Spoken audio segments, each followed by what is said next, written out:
Well, hello again. Here we are looking ahead to England versus Oman in the Cricket World Cup. I'm not sure how many more of these England previews there'll be, or reviews come to that. Well, there'll at least be one more after this. Yes, England versus Oman tomorrow at 8 p.m. UK time. And it's not in their hands any longer, as we know, after a disappointing performance against Australia.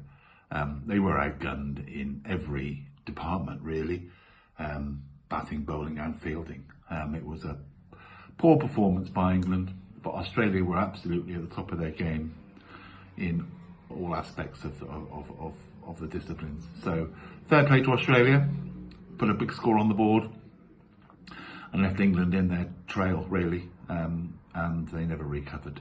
Well, they had a decent start to their innings, with Butler showing the way, but it fell away quite quickly after that, and the result was the fair reflection of the match. So we move on, and it's now coming down to the number crunching, which is always interesting. Basically, England have to win these two matches: the one on Thursday against Oman, and the one on Saturday against Namibia, which is at 6 p.m. UK time. And they have to win them by a big margin. That goes without saying.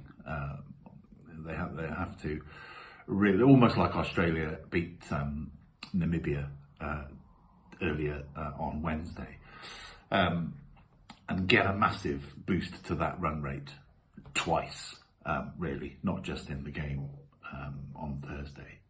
But the game on Saturday as well. The downside of it all for England is that A, Australia have declared that they would like to see England out, and why wouldn't you say that? It's one of the better sides that out of the way in their view. And B, they play Scotland in the early hours of Saturday, 1:30 a.m. UK time, and they have the controlling influence on the run rate. Should England be well ahead of Scotland, they won't be well ahead of Scotland, but should England be put themselves in a position to be ahead of Scotland, it can be managed. I'm not saying anything skullduggery would go on, but the game can be managed to ensure that Scotland keep that net run rate above England's, or get it above England's, whichever they decide to do. It may not pan out that way. England will win. Against Oman on Thursday night. It's just a matter of if they go big when they're asked to bat, they have to put a big score on the board and then bowl Oman out very cheaply, and vice versa. If they put Oman bat first, then they really have to knock them off as quickly as possible, even if it means losing a few wickets. Get the runs done in the least balls used is the better equation. So we'll see.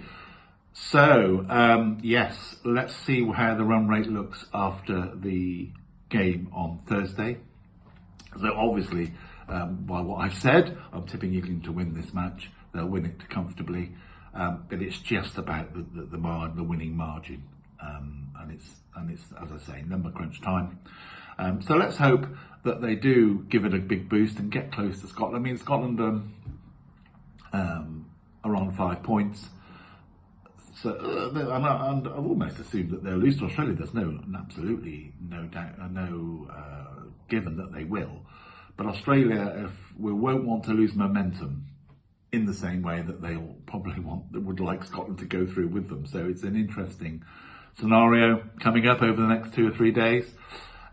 So yes, nothing more to add really on this one. It's England versus Oman. It is a bit of a cricketing mismatch, in my opinion. England should win quite comfortably.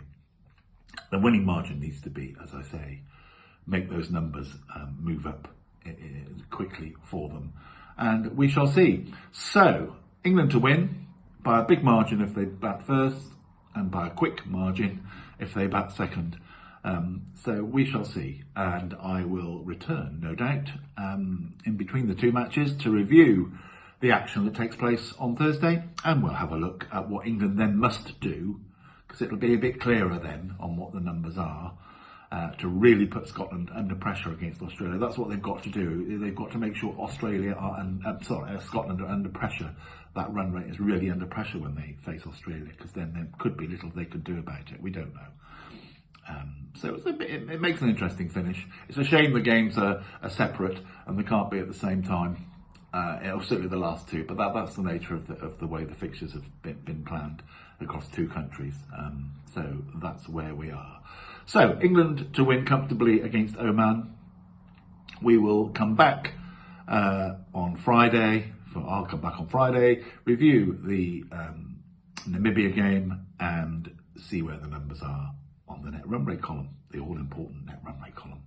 Okay, have a good couple of days and I'll speak to you again soon. Bye-bye.